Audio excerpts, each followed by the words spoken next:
Well, I want to welcome you to New Day today, and if I have not had a chance to meet you personally, my name is John, and I have the joy of being the senior pastor here at New Day, and it is going to be just an incredible morning today, worshiping God together as His people, and we are continuing a series today called Smartphone Theology, which we started last week, and today, I just have what I think is such an important and timely message for the moment that we're in. And I also want to say, if you're watching online, I know a few people are watching online. We're so glad that you are tuning in from various different places. There was something about this series that just seemed to kind of hit a nerve for people. And they're like, yeah, I actually want to listen to that one. And we're talking about smartphones and the internet and social media, how it's changing the world. How it's changing our lives, and we're talking about kind of what that looks like in light of our faith. And I don't know about you, but I actually remember getting my first smartphone, which my phone is right here right now, and probably for all of you, your phone is in your pocket. And when I got my first smartphone, back in the day, about 10 years ago, I did not intentionally want to get a smartphone or an iPhone. I was still like on my dad's phone plan. I just gotten married. I was broke, still on my dad's phone plan. And he was like, hey, it's time to upgrade your phone, and I honestly, what's crazy is I can't remember what kind of phone I used to have. I remember having a brick way back in the day, like the brick phone that could only play Snake and text people on. And then I remember an iPhone, and there was some stuff in between, but maybe I'm just getting older. I cannot remember what phone I had before I had an iPhone. I thought about that today. But I remember it was time to upgrade my phone, and so I remember everyone was getting iPhones. It was about maybe 10, 12 years ago. And so I was like, well, I guess I should just get an iPhone. And I remember the day I got my iPhone, my wife and I just got married, and I just remember we were in like our little condo apartment that we were living in at the time. And I'll never forget getting it, taking it out of the box, opening it up, getting it set up. And then I remember laying on my couch and looking at it. And I remember for the first time in my life, I had this experience where I sat on my phone for an hour. And I had never done that before. And I opened this thing up, and I'm like laying down, I'm looking at it and going through all the apps. And I remember thinking to myself, man, this thing's pretty incredible. You can do a lot on this thing. And I was just like mesmerized by all the different things that you could do with this phone. And I remember getting up after laying there for an hour thinking to myself, man, like I just spent an hour on my phone. What was I doing? And yet my story is probably like a lot of people's story where that has been a trend just up and up and up and up and up. That was not a one-time thing where I sat down and was on my phone for an entire hour. Like that gradually and increasingly became more and more a part of my life. And if I'm honest now, my phone is just literally central to my life. It is at the core of almost everything I do. It's kind of embarrassing to say all the things that I do on my phone. I mean, you call and you text. The new one is I order food now on my phone. I got the Chipotle app on my phone. I order Chipotle all the time. It's like my favorite place. And the idea that I would go stand in line at Chipotle, now and tell them my order is like so 2017. It's like I want beans and rice and chicken, and all that kind of stuff. I'm like, no, man, I got my order saved in my phone. I go do, and then I go pick it up in 10 minutes, and it's ready. You check weather on your phone. I do my budgeting app on my phone. I have my bank account on my phone. I mean, I could list all the apps. I mean, your phone, it's my flashlight at night. It's how I keep all of my memories. It's my camera. It's my video recorder. It's how I connect with people. It's how I pastor people. The Bible is my Bible is on my phone. Okay, the Bible is on my phone. My music is on my phone. Medical stuff is on my phone. We plan church services on our phones with an app. I mean, it is incredible. It's my alarm clock is on my phone. I mean, everything is on my phone. And what we need to do today as a church is we need to have a conversation about this, because I think that the smartphone, for many of us, it is the elephant in the room. Where we're like, man, this thing is intense and it's changing everything. And we all kind of feel addicted to it. And we all feel like, man, where exactly is all this technology going? And just so I can be clear, because I don't want to assume that necessarily everybody here knows what a smartphone is, though most of you probably do. A smartphone is a mobile phone that does way more than call and text. That's how I define it. It's a mobile phone that uses the internet for so many different means. And I want to read to you some research and some data as we dive in today for you to feel the gravity of what we're talking about. And this first stat to me is the most staggering one, that in 2011, 35% of American adults owned a smartphone. So 10 years ago, 35% of Americans owned a smartphone. In 2021, last year, 10 years after that, 85% of people now own a smartphone. When something increases at that rate, which does as many things as this thing does, that is not just a product that is successful. What that shows is a way of life is changing. Culture is changing. The world that we live in, it is changing drastically.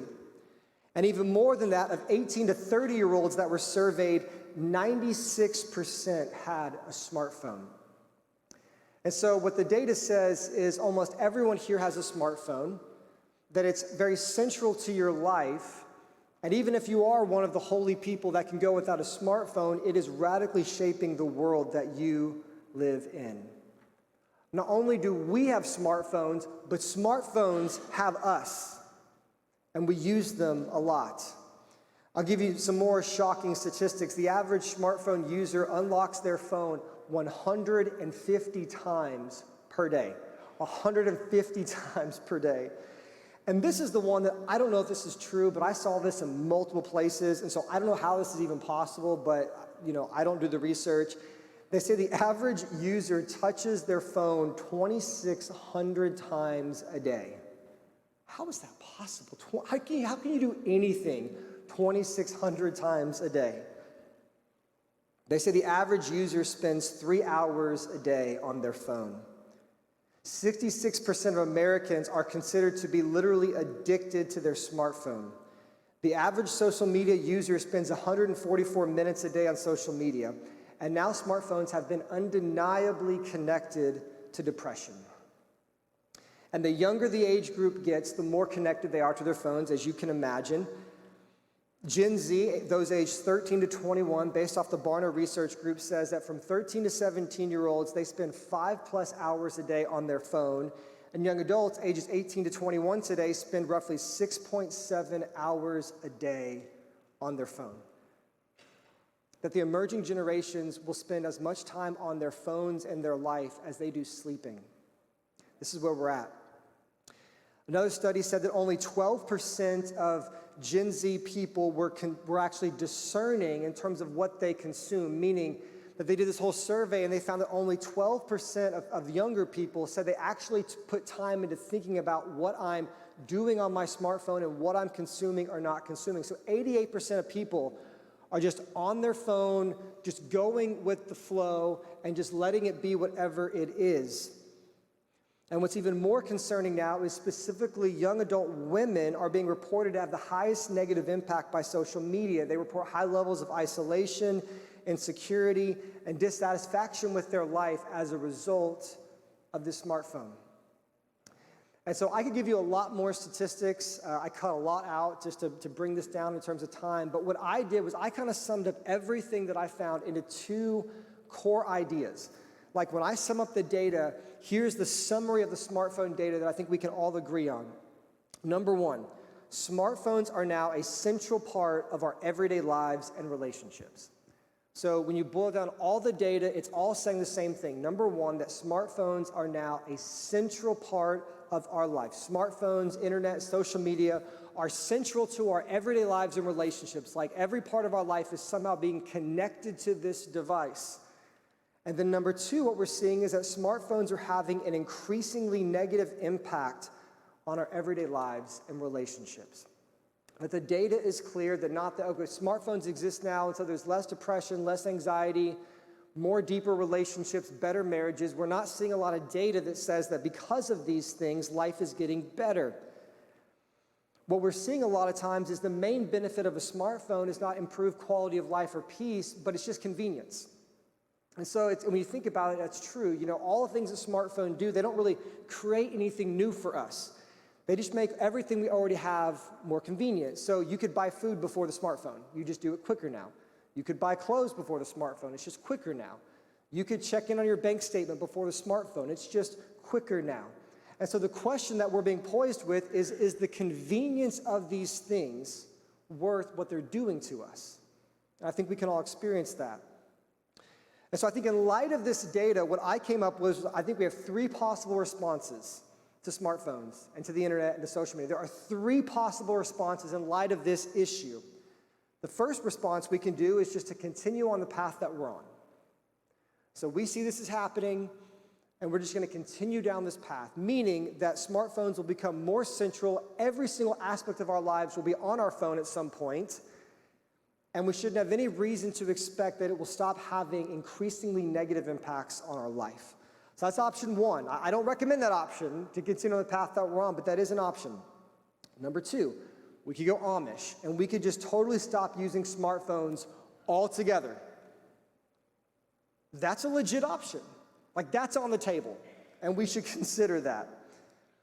But I would argue, before we consider this option, it would make sense to consider the third and final option, and it's this, number 3, that we can reconsider how and why we use our smartphones.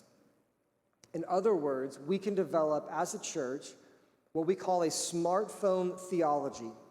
We can reconsider how we use our phones and begin to use them again in light of our faith. The word theology means the study of God and the study of the things of God. Theology is, yes, about what we do and what we don't do, but really at the core of what theology is why do we do the things that we do? Who is God? Theology tells us who God is and who we are. It tells us truth and reality, and then we act in light of those beliefs. And so we believe that God is all-powerful and he's all good and that he loves us. We believe that is who God is. That's who he reveals himself to be in Scripture. So therefore, we don't worry. Because he's all-powerful, because he loves us, because he has a plan, even in the hardships. Therefore, we don't worry. At the core of the reason why we don't worry is not just because God says don't worry, though he does say don't worry, but God gives us that command in light of who he is, which is why we trust him. And so the third option is to kind of like look at this phone and look at this thing and probably for the first time in all of our lives really say, why does this thing exist? How do I use it? What is it doing to me? Does God have a plan for this thing? Why do I get on here and touch this thing 2,600 times a day? And what's the result of that? And so to really drive this point home, I want to do something today we've never done. I'm going to invite you to get your phone out right now. If you have a phone, get your phone out.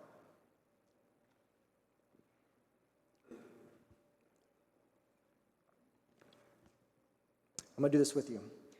Now, what I'm about to say, I want to be a disclaimer. If there's someone who is depending on you, there's like a possible medical emergency, and so someone is going to have to get in contact with you, or your kid's home by themselves, or there's something, obviously don't do what I'm about to say, okay? So for most of you, that's probably not the case, but if you have to have your phone and have it on, then keep it on. But I want you to turn your phone off right now. Go on your phone, turn it off. I'm doing it with you right now. Turn your phone off.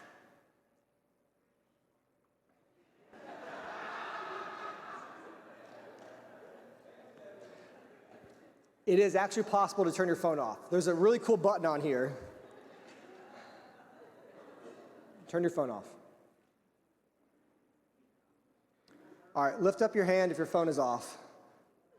Okay. Secret, I'm actually just doing this so none of y'all stupid phones go off during my sermon, so I'm just kidding. No. Turn your phone off.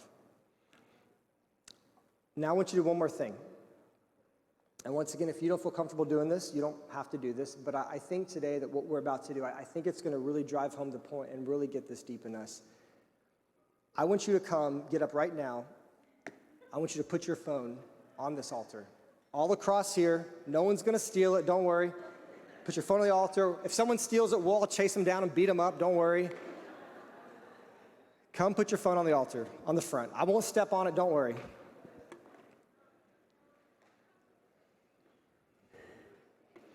Man, I wish someone was getting a phone of this right now. This is so cool, but everyone's phone is off, so we can't do that.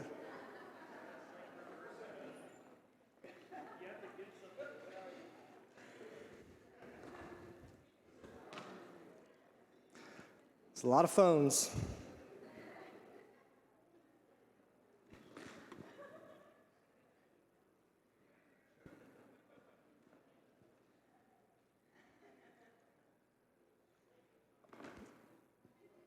I know it's going to be hard to be away from your phone for 30 minutes, okay?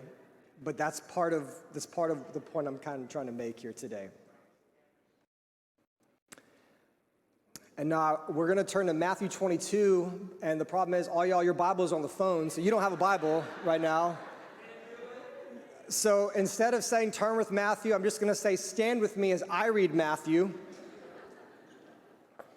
Off of not my phone, but my iPad, okay? So this is my bigger phone. This is where we're at, okay? This is kind of scary. We're talking about a smartphone theology today. Matthew 22, starting in verse 34. But when the Pharisees heard that he had silenced the Sadducees, they gathered together.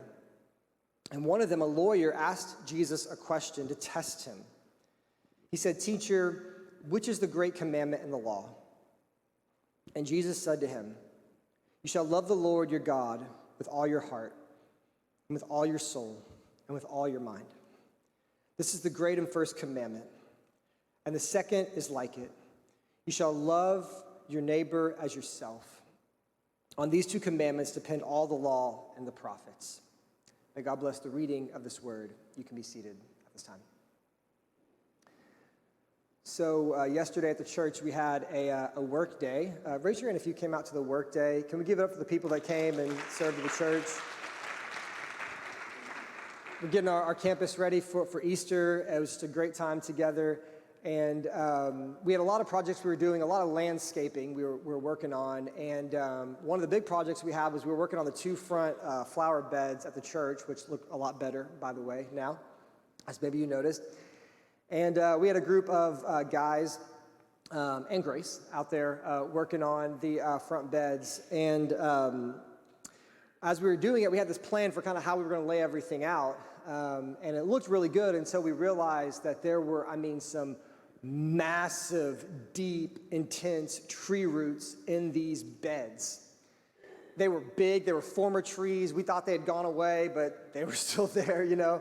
You cut down the tree, but the root's still there. There's a sermon analogy in there somewhere. But so we're doing this. And what was funny was whenever the guy said, "Hey, John, come here, we got a problem." They're like, "Man, look at these roots. They're intense. They're big, And my initial response was just avoid it. Don't address it. Go around it. Don't plant something there. Totally avoid it. It's going to take up too much time. Just avoid it. But I was proud specifically of a lot of our guys because they said, no, we're going to address this. And so they were out there yesterday for hours, just like hacking at these roots with a pick and with an axe. And it was so intense. And I'm not going to lie and say they got all of it done, but they got a lot of it done and really addressed the issue. And I say that because today, I'll be honest, whenever we planned this series back in the day, I was actually excited about it. And as we got closer and closer to it, I became very nervous actually about preaching this sermon series because as I began to study it, I was like, man, like this is kind of a really intimidating thing, that there are a lot of really deep roots in our lives and in our hearts because of our phones. And part of me is like, man, let's just maybe avoid it. And I think we all sense that. Like, we know this is intense. We know something's happening here. And we're like, but man, if I really start thinking about my phone and kind of how I do all this, I might have to change my life. And we're tempted to maybe just kind of look the other way, not act like we swipe our phones 2,600 times a day or unlock it 150 times a day, ignore the fact that almost 100% of everybody has a smartphone. Or maybe pretend that it's not like literally tearing apart the social fabric of our culture. And yet in the same way, what I want us to do is I want to approach this with boldness and with bravery and with courage. That for New Day Church, we're not going to avoid this topic. We're not going to avoid smartphone addiction. We're not going to avoid its impact on us. And we're also not going to avoid all the possible good that we could do with our smartphones. And in Matthew chapter 22, as we look at our text today, we see a group of religious leaders that are coming to Jesus, and they ask him, what is the greatest commandment in all of the law? And in the context of this, it's important to note that these religious leaders, they're not genuinely coming to learn. They're not trying to learn. They're trying to come and stump Jesus, no pun intended, okay? They're trying to trip him up. It says that they're testing him in verse 35. And they come and they ask him a question because they don't like him, because they want to be the religious leaders. And they ask him this question, what is the greatest commandment in all of the law? Because there are 613 commandments in the Old Testament. And they ask him this question because they think that there isn't an answer. Or even if there is an answer, he'll do the wrong answer, and they'll prove he's not really the Son of God. And yet Jesus quickly and clearly, because he is God, answers it. And he simplifies all of life for us. See, the law was complex, it was long, it was big, and they thought, surely you can't boil this down to just one thing. And yet Jesus does. And just as like a side note, I just want to, as I was like studying this week, I almost kind of broke out just into a moment of praise as to who our God is, because I'm like, God is so amazing because he is somehow infinitely complex, more than we'll ever know, but also at the same time simple enough for us to understand. That's who God is. That he is infinite, omniscient, all-powerful, all-knowing, but he's also our heavenly Father that you can know personally, intimately. That we live in this world, in this universe that is so full of wonder. It's a universe that is ever expanding. And yet we can simplify our existence and just enjoy a single tree. How incredible is that? And in the same way, God has given us an infinite amount of things that we can do to obey him. We can do a lot of different things. There's a lot of different commands, a lot of different things that we're called to do. There's even a lot of technology in the world today, and yet no matter what is created for the rest of eternity, everything will always come down to one single command, Jesus says, and that is to love God and to love people. And we talked last week about loving God with our phones, and today I want to talk about loving people with our phones. Because what you see here in this passage is what Jesus says when he says that the second command is like it. What Jesus is saying is not really, I'm giving you the two greatest commands. This is not the top two that he's giving. What he's saying when he says the second is like it, meaning like the greatest commandment is to love God with everything, but then the second is like it, to love people. What he's saying is actually, no. Loving God is the greatest command. But loving people is the greatest proof. If you're taking notes, not on your iPhone, write that down. Loving God is the greatest commandment, and loving people is the greatest proof. And if we can boil down this entire series, as complex as a smartphone is, as overwhelming as a smartphone is, and the internet and all the information and all that happens, what we are saying in this series is that if loving God and loving people is at the core of how we use our phone, that we will have a good and thriving relationship with our phone. And not only is the point of this series how to not be addicted to your phone or how to not be unloving with your phone, but to really begin to dream again about how much good we could do with our phone. You see, in the greatest commandment, Jesus doesn't just say, don't sin, but he says, love God and love people. Almost to go on the offensive for good. But the greatest commandment is not about what we don't do. The greatest commandment is about what we actually do. And in the same way with our phones, our aim is not just to not be addicted to our phone or for it to not have any negative impact on our life, but actually what we're dreaming about today is how could these devices be a huge tool that we use for so much good in the world? See, the issue of smartphones is complex and it's deep and there's a lot to it. And yet the greatest commandment simplifies it for us and gives us a smartphone theology that can transform this massive issue into a big blessing if we will allow Jesus to lead us in this area too. So if we will commit to keeping our greatest purpose, the great commandment, at the center of our theology of smartphones, then we will have a healthy and fruitful relationship with our phone. But the problem that we have is that that's not how most of us do it. The problem that we have, and maybe you're like me, is we've never stopped to think about our phones and how we use them or why we use them. Probably you're like me. At some point, you just got an iPhone because it was time to upgrade your phone plan. And you're like, wow, that's kind of cool, and wow, that's kind of cool, and wow, that's kind of cool. And before you know it, 85% of American adults have this thing at the center of their life. So the main idea I want to tell you is this today, is that we will have a healthy and fruitful relationship with our smartphone when we see its purpose as being a tool to love God and love people. We will have a healthy and fruitful relationship with our smartphone when we see its purpose as being a tool to love God and to love people. When we stop allowing our phone and our relationship with it to somehow exist outside of the realm of our faith, right? So it's so cool. The other day, I was getting ready to go to work, and I love my kids because they're so much smarter than they can talk at this age, especially like my youngest son. He's like 1.5. And what I love about kids that age is they can't talk much, if at all, really. But they know things, and they're picking up on things. They just can't verbalize it yet. And one of the coolest things for me is my son, who's 1.5, he has actually learned when I'm about to go somewhere. And so he'll hear my keys kind of jingle, or he'll see me putting my shoes on. That's one of the big ones. When he sees me put my shoes on or grab my backpack, he knows I'm about to go somewhere, and he wants to come with me. And so it was so cute. The other day I was getting ready, and I got my backpack and I got my shoes on, and I was getting ready to go. And I kind of went to the front door, but I forgot something. So I went back into the house to get something. And when I came back out, this is what I saw. It's my son, Peter. He went into the shoe closet, got his shoes, came out the front door. Go to the next picture. This is him putting his shoes down. Go to the next picture. This is him saying, Daddy, I can't put my shoes on yet, so put my shoes on, man. Let's go. Okay, let's go. I'm ready to go.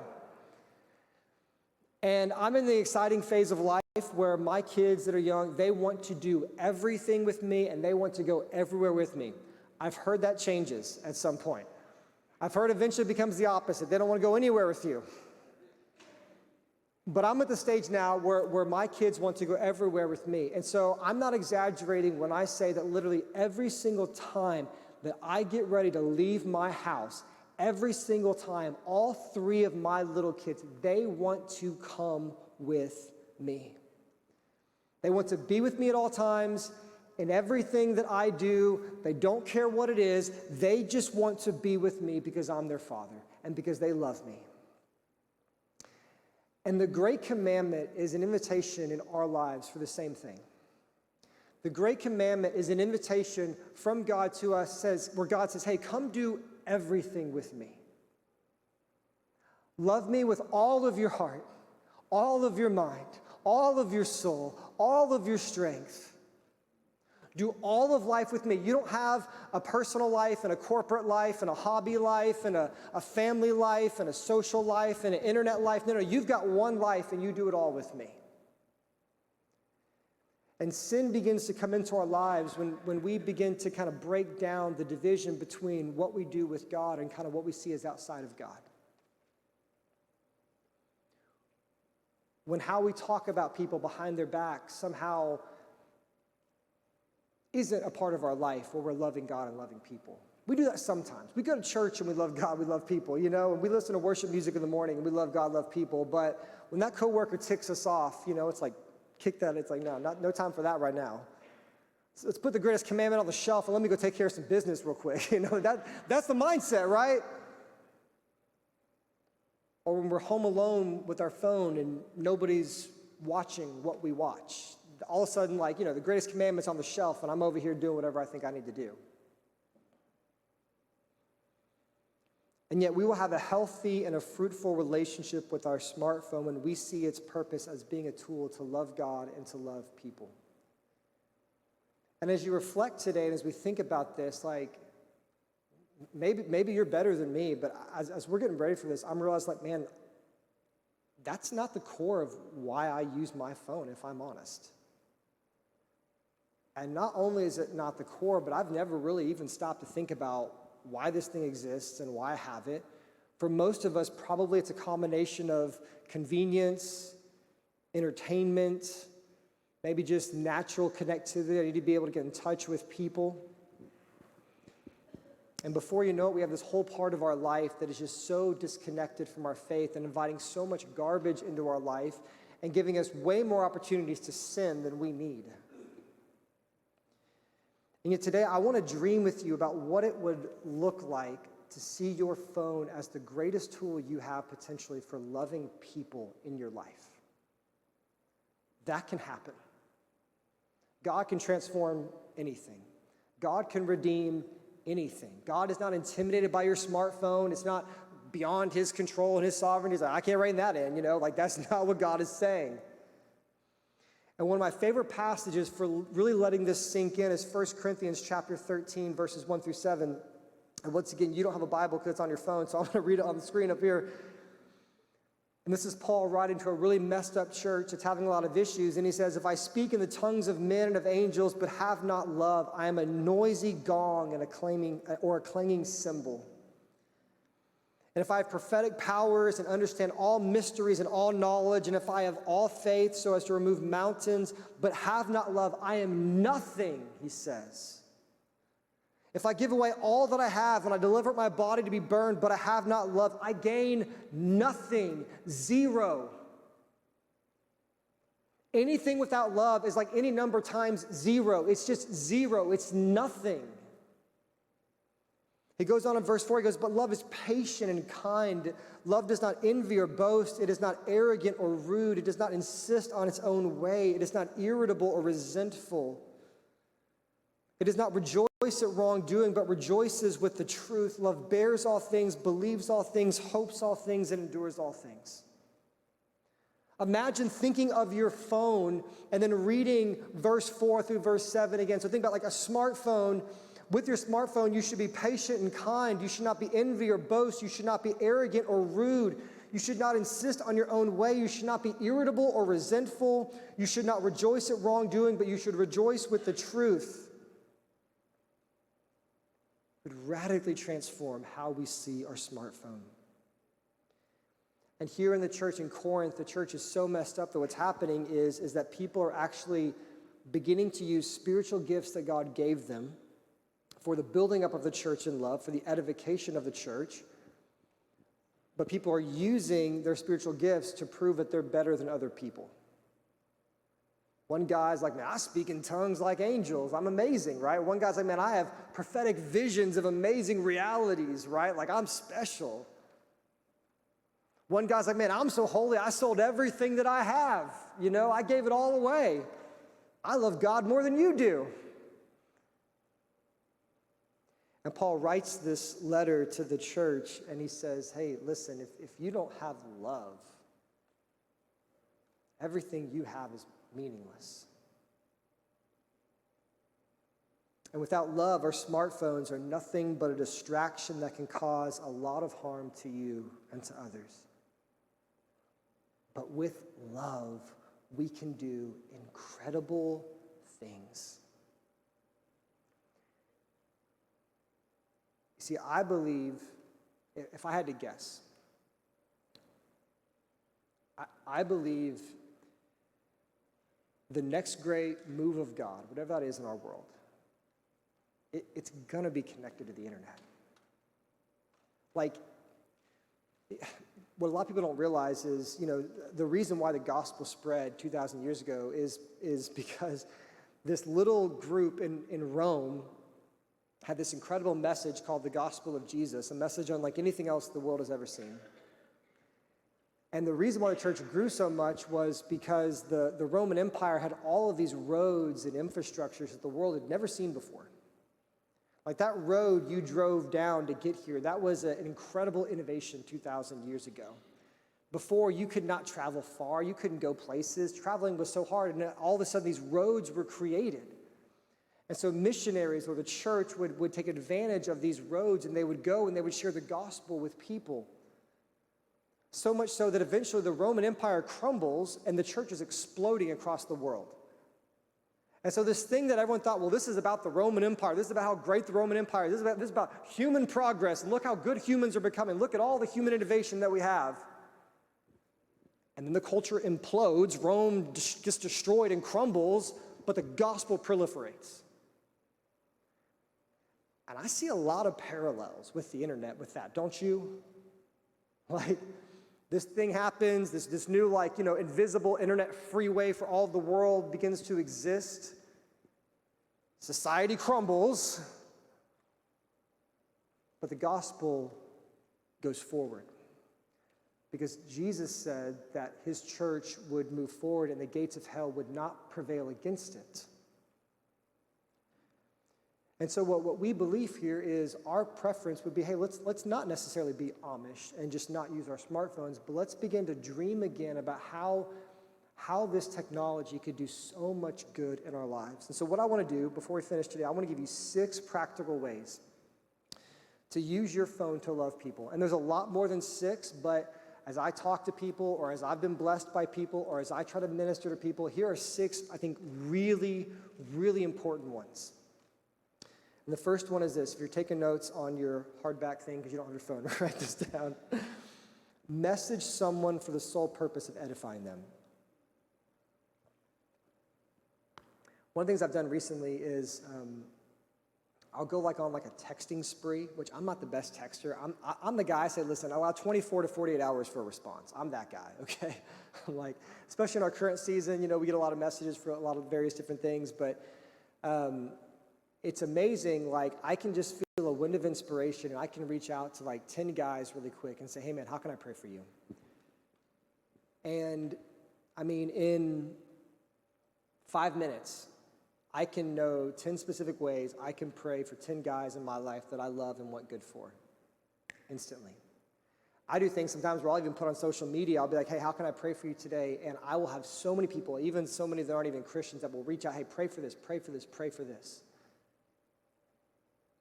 The potential for good is incredible. One of the best ways that we can love people with our phone is to begin picking it up for the sole purpose of encouraging or edifying somebody. The word edifying is kind of a churchy word. It just means to build somebody up in Christ. It means to help them be closer to Christ or to feel closer to Christ or to be encouraged in their faith.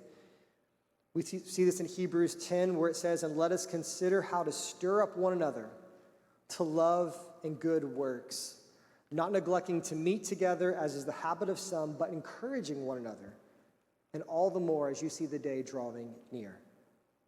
That we should take time to consider how we can stir each other up. That we should take time today to consider how our phone can be a blessing to somebody. Our small group that we meet, our leader takes a list of all the different prayer requests and he texts it to all of us. Someone got a new job recently, sent it to all of us, we knew instantly. Somebody had a hard day recently, texted the group, we all prayed instantly. We pray for each other when life is hard, we celebrate when life is good. It is incredible the potential of what we have. Today we have Pastor James out preaching at our Magnolia campus, and we have a couple of our people on our team out there, and we're just texting about how it's going. The world is so much smaller than it used to be. You can encourage your spouse, you can encourage your kids, you can reach out to someone to say, hey, how can I pray for you today? And just commit to do that. Or just reach out, hey, you know what? I was thinking about you. I see God doing something powerful in your life. I want to tell you exactly what I think it is. Or the other day, you blessed me, it made a difference, and I felt like I should tell you. That will make somebody's day. Number 2. Don't watch inappropriate or lustful content out of love for the people who are being objectified by it. Don't watch porn with your phone or anything, not just your phone. Or the borderline content, or maybe like one of the things I struggle with is I love comedy, and there are moments where I kind of feel like the comedic content that I'm consuming, like I'm always like I'm just clean comedy, and over time, before you know it, you're watching some guy telling dirty jokes or something like that. It's like funny, and so you kind of forget what's happening, and before you know it, you're like, man, like I should not be listening to this. One of the ways we can love people is that we don't participate in that content, because when we watch those things or participate in it, we create the industry for it. And that's not just with like inappropriate, lustful stuff on the internet. That's even with things like comedy, or people that are on the internet saying like just like stupid things and leading them down a bad path. One of the things I've noticed is like especially today, we give people platforms not because they really bring value, but it's almost like we like crazy people. We like watching people that say crazy stuff, and we know it's not true, we know it's not right, but they're just like, I can't believe someone said that, or that sounds crazy, or it's like it's entertainment, if you will. Which to me, politics today, it's like entertainment. It's what it is. It's more entertainment than it is real substance. And when we watch it and consume it and give people these platforms, what we're doing is we're saying, this is what you should aspire to. And so generations grow up and they think, well, we got to be like that. That guy talks like that, so let's do that. That guy's rude to people, so that's okay. And everyone likes that guy. Or that girl shows too much skin, so girls are growing up. Well, that's what gets you attention. And so one of the ways that we can love people is, as the church, we can do our part to not encourage that kind of content. In Matthew 5, Jesus says, "But I tell you, anyone who looks at a woman lustfully has already committed adultery with her in his heart." And we got to let those verses into our hearts and let it sting a little bit, so that God can do his good work in us. Number 3, a way we can love people with our smartphone. Share the hope of Jesus for everyone to see. It has never been easier to share hope. It has never been easier to share Jesus. I know for a lot of people, you're out here, and listen, I get it. There's no judgment on this. I know a lot of people, I would say probably the majority of people that I talk to, they're like, I really love Jesus, and I want to tell people about Jesus, and I want to invite people to church, but I'm just kind of shy, not the most bold person. The internet's your best friend. You can throw invites out there, and it's not to any one person, individual, just kind of throwing it out there. And I promise you, people are watching that stuff, and they're considering it. Like, I just think about like back in the day when I was growing up, when I first became a Christian, like most of my friends were not Christians. Very few of my friends actually went to church. And I always wonder, like, back in the day, I wonder what they thought church was like when I went to church, when I got really serious about my faith. Because I remember thinking, this place is awesome. Church is not what they think it is. They think church is boring or stuffy or judgmental. And I'm like, that's nothing what I've experienced. What I've experienced in the church is loving and forgiving. Now, they call me to a higher standard, which I like, I like the songs. I like the preaching. I like the community. I like all these things. I love it. But trying to get them to come and see it would just almost feels like it would never happen. And yet today, I can just show them on my phone. People will see more of the church today because of smartphones. It is easier to see it. It is easier to watch messages. And what we have noticed here at the church is nobody comes and visits in person for the first time anymore these days, for the most part. Everybody watches online first. So there might be someone right now who's watching this message for the first time, and they're wondering, do I come to church in person? And so we want to share these things, because whereas a lot of the internet is entertainment or just wasting time, we have a message that can radically change someone's life and eternal destiny. Think about what God has done in your life and dream about what God could do in the lives of the people that you know. And for me, I'm just very intentional about this. I know a lot of times people think, well, he posts a lot about the church because he's excited about it. I am excited about it, but I also just see it as an opportunity to show people. And I cannot tell you how many times people have reached out to our church or got connected to the church or to Jesus because they saw somebody sharing something consistently. Just sharing your story of what God has done in your life is powerful. There's a leading researcher called Dr. Heather Thompson Day. She's a leading American expert in social media use and how it impacts us. And I'll just give you 2 random facts that I felt were helpful for me. The first thing that she said, this isn't so much about the internet, it's just about stories. She said that stories are remembered 22 times better or more than facts alone. So when you tell somebody a fact, right, they might remember it, but if you tell somebody a story or your testimony of what God did in your life, they are 22 times more likely to remember it. We love stories.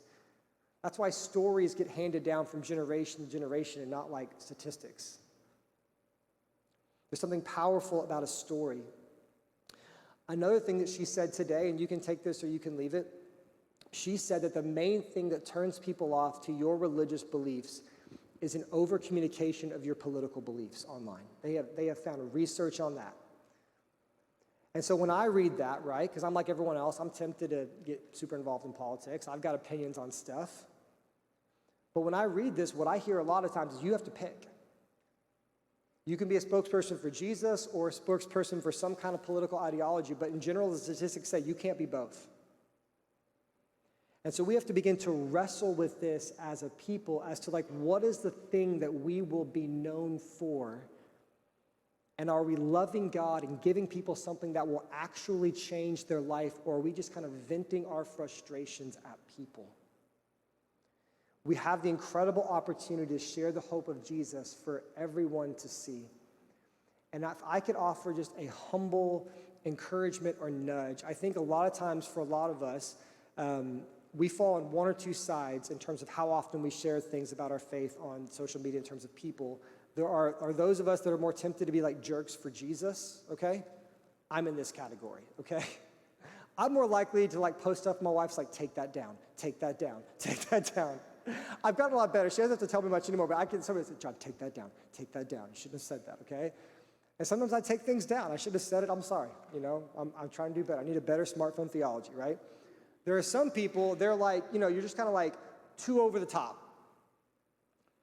But I think most people, the challenge is, if we're honest, maybe a little bit too timid. You don't share anything. You don't share anything ever. And I would challenge you to be more vocal about your faith with this platform that you have, because you have an incredible opportunity to communicate the hope and the love of Jesus or the beauty of the church. They say for most people, you might be the only Bible somebody ever reads.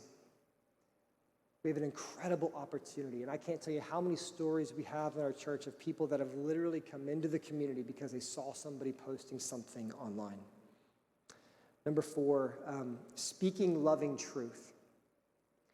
And this one's kind of complicated because we have to walk a fine line of not being overly controversial about everything or commenting on everything, but also it is good to speak loving truth.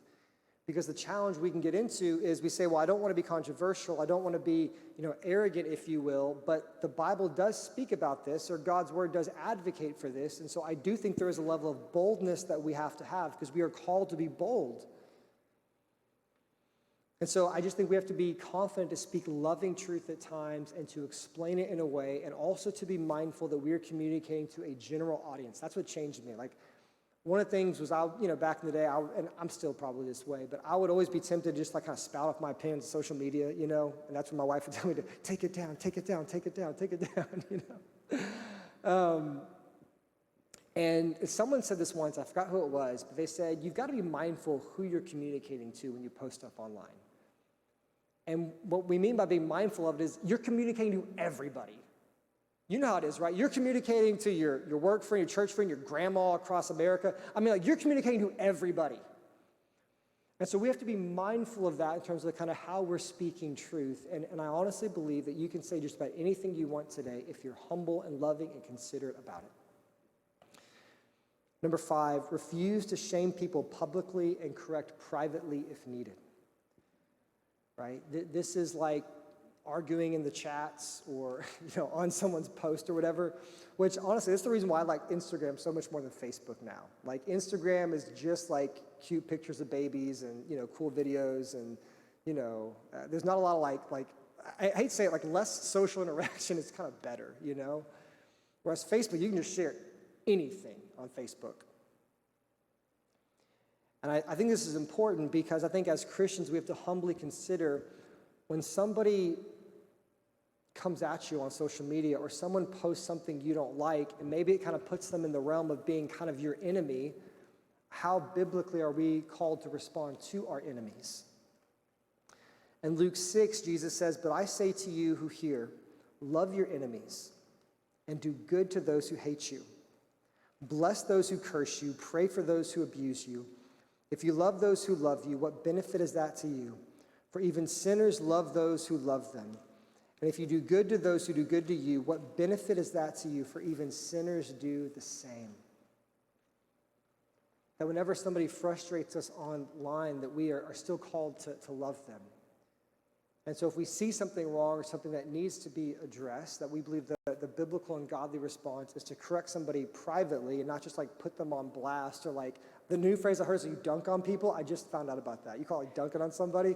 Like you're like showing how they got it wrong. It's like dunking on somebody, like dunking on their post.